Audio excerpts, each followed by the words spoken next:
Bom, galera, voltamos nessa segunda parte. Nós vamos continuar falando de vetores e as suas propriedades, tá? A gente está falando de vetor ao mesmo tempo que a gente já está aplicando um pouquinho dos conceitos da cinemática vetorial. Então é o seguinte, olha só, nós vimos que um vetor ele tem a sua direção e o seu sentido. Aqui está a direção e o sentido do vetor 1. Uma outra característica que eu não trouxe, mas eu vou trazer agora, é o tamanho desse vetor. O tamanho do vetor, né, o tamanho, deixa eu tirar daqui e colocar mais embaixo, que eu vou precisar. O tamanho do vetor nós chamamos de módulo. Isso mesmo, aquele módulo da matemática, módulo que se você colocar módulo de menos 5, vai dar 5, tá? Módulo é uma grandeza da matemática, nós transformamos todo número negativo em um número positivo, tá? Então, o vetor ele também tem o seu tamanho, o seu comprimento, quanto que ele tem aí, tá bom? Olha só, quando a gente olha para esse vetor aqui, suponha que isso aqui seja 5v1, beleza? A gente vê um outro vetor na mesma direção, mas no sentido o quê? Contrário. Então, como é que fica? Menos 5v1, tá vendo? Então, a direção... existe direção, mas o sentido ele tem a sua característica com o seu sinal. Se está em uma direção, se está no mesmo sentido e direção, indo para a mesma orientação, nós temos aqui o valor positivo. Para deixar até mais claro ainda, nós podemos fazer assim, ó, isso aqui é o tamanho, esse 5 era o tamanho desse vetor aí, que eu chamei de V1, relacionado até com velocidade, para você ficar com isso na sua memória, tá bom?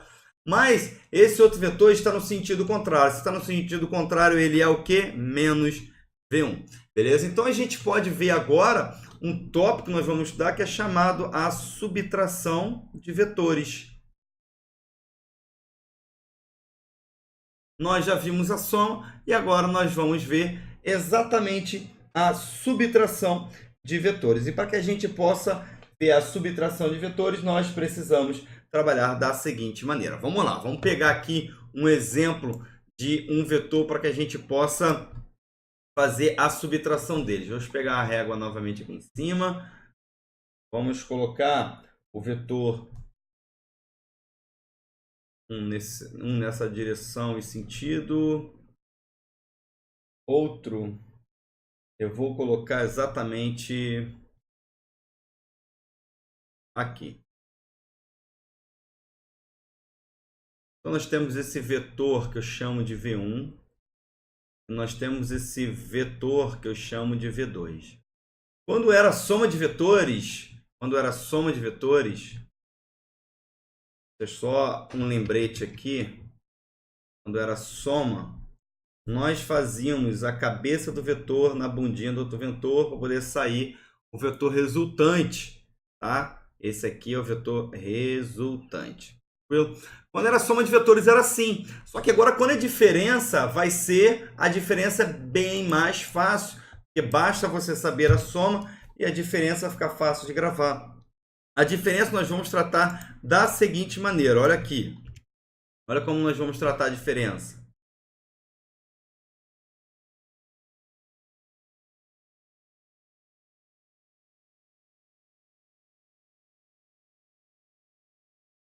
Essa aí é a diferença. E o vetor resultante,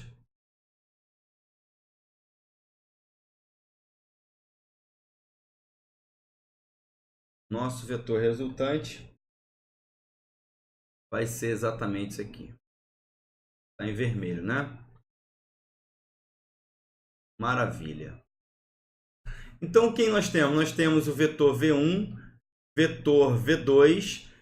A diferença da relação da soma V2 e da subtração é que a subtração a gente olha a cabeça do vetor na bundinha do outro vetor. Agora a gente vai ter, ó, bundinha, bundinha, e sendo somente a soma aqui, ó, o vetor resultante. Então, esse vetor aqui, ó, que eu vou chamar de vetor E resultante, ele é exatamente o V1 menos o V2. Por que V1 menos V2 e não V2 menos V1? Porque nós estamos pegando aqui, ó, pega para você gravar, pega isso aqui, ó. Cabecinha de cabecinha aqui é o quem? é justamente o vetor V1. Então ficou V1 menos V2 e apresento para você a subtração de vetores. Mas a parte mais importante do tratamento vetorial é a análise envolvendo de vetores perpendiculares. Suponha, tá, que você tem aqui o vetor resultante logo de cara. Esse aqui é o vetor V. Olha, é o vetor V. A partir do vetor V, eu preciso calcular os meus outros vetores, que seriam aí o vetor V1 ou o vetor V2. Como que eu faço para poder calcular isso? Bom, a maneira mais rápida de você fazer isso é pelo método do paralelogramo, que nós vamos apresentar agora para você. Então, a gente tem aqui, ó,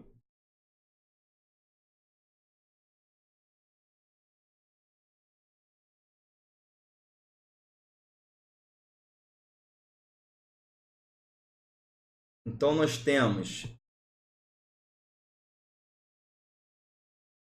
vetor V1, vetor V2. Isso aqui é para quando os vetores forem o quê? 90 graus. Como é que você calcula isso?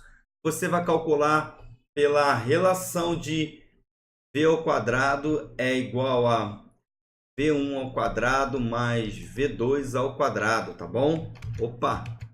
V2 ao quadrado. Então, olha só, se eu levei ao quadrado, eu já estou aplicando também, tirando ele da grandeza vetorial e querendo calcular justamente o valor do vetor e não o vetor vetorial, galera, tá bom? Então aqui já começamos a aplicar a regra do paralelograma. E como eu já disse, um vetor, ele tem o seu comprimento. Então olha só, deixa eu te apresentar aqui. Nós temos um vetor, tem esse tamanho aqui. E temos esse outro vetor que é exatamente esse tamanho. O que nós sabemos desse vetor? Sabemos que esses vetores, eles são assim, ó. E esse vetor aqui, ele tem uma unidade. E esse vetor, ele tem uma unidade, mais uma unidade, mais uma unidade. Então, esse vetor aqui que eu vou chamar agora com o nome que eu quiser, vetor Z1 e o vetor Z2, eu tenho a seguinte relação. Eu sei que Z1 é 3 vezes, desculpa, Z2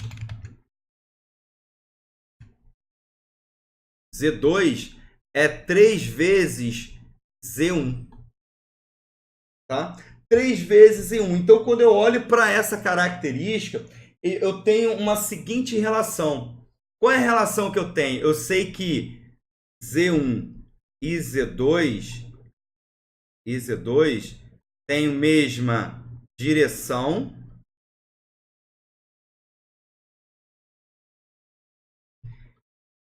mesmo sentido.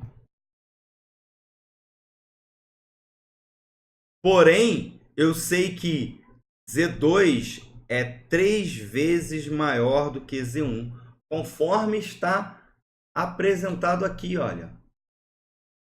Eu sei que Z2 é 3 vezes o valor de Z1.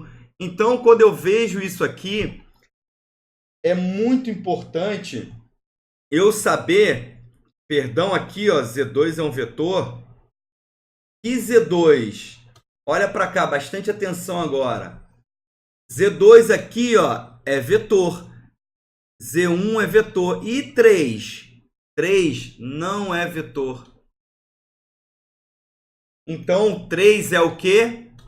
Escalar. É preciso que você entenda isso. Vetor tem a setinha em cima. Tudo que não tem setinha em cima é conhecido como grandeza escalar. Então, nós vamos ter todo esse conceito daqui para frente. E agora, nós vamos ter que aprender justamente a trabalhar com uma outra propriedade, que são as componentes ortogonais de um vetor. Essas componentes ortogonais de um vetor é aquilo que vai nos levar a entender algumas relações com seno e cosseno, tá? Vamos lá, vamos ver agora. Eu não sei quanto tempo a gente tem nessa aula, não sei se eu faço uma aula nova. Eu acho que é melhor fazer uma aula nova para poder falar de vetores ortogonais. Então vamos lá, vamos abrir uma nova aula para que você mastigue bem tudo que foi dito aqui nessa aula. Valeu!